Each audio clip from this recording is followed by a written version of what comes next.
আগের দিন সৈয়দপুরের সবজি বাজারে বেড়েছে ক্রেতার চাপ, তবে বেশিরভাগ সবজি বিক্রি হচ্ছে আগের দামে। এছাড়া সহনীয় পর্যায়ে রয়েছে সালাদ জাতীয় পণ্যের দামও। এ নিয়ে বিস্তারিত জানাতে আমাদের সাথে সৈয়দপুরের পৌর বাজার থেকে যুক্ত হচ্ছেন সহকর্মী আমিরুল বাপ্পি।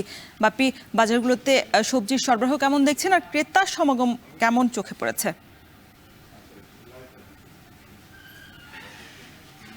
রওশন, ঈদের আগের দিন এই সৈয়দপুর বাজারে প্রচুর পরিমাণে ক্রেতার সমাগম আমরা দেখছি। একই সাথে সবজির যে সরবরাহ সেটিও প্রচুর পরিমাণে আছে এবং গত কয়েক বছরের তুলনায় সবথেকে স্বস্তিদায়ক ঈদ বলছেন এখানকার বিক্রেতারা এবং ক্রেতারা, বিশেষ করে সবজির বাজারে।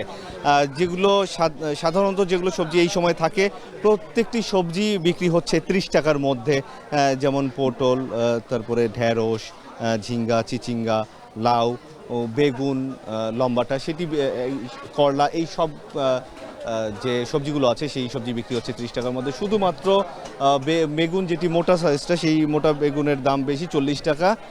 আর টমেটোর বিক্রি হচ্ছে 40 টাকা কেজি। এছাড়া শশা, যেটি সালাদের অন্যতম একটি প্রধান আইটেম, সেই শশা বিক্রি হচ্ছে 20 থেকে 30 টাকা, দেশি এবং যে হাইব্রিড এই জাতেরগুলো। এছাড়া লতি বিক্রি হচ্ছে 25 থেকে 30 টাকা কেজি। মরিচ বিক্রি হচ্ছে 30 টাকা কেজিতে। পেঁয়াজের দাম 50 টাকা কেজি।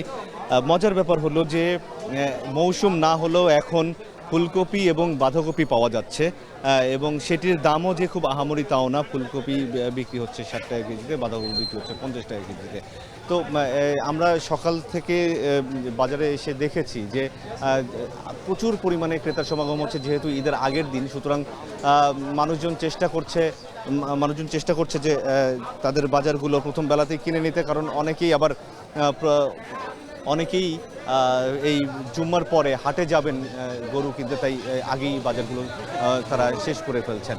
তো সব মিলিয়ে এখন পর্যন্ত স্বস্তিদায়ক এই সবজির বাজার। আগামীকাল ঈদ, সবার ঈদ ভালোভাবে কাটুক, এটি প্রত্যাশা করছেন এখানকার ক্রেতা এবং বিক্রেতারা। দর্শক, সৈয়দপুরের সবজির বাজারে ক্রেতার চাপ বেড়েছে, তবে বাজার সহনীয় থাকায় স্বস্তিতে আছেন ক্রেতারা, সে খবরই আমাদেরকে জানাচ্ছিলেন সহকর্মী আমিরুল বাপ্পি।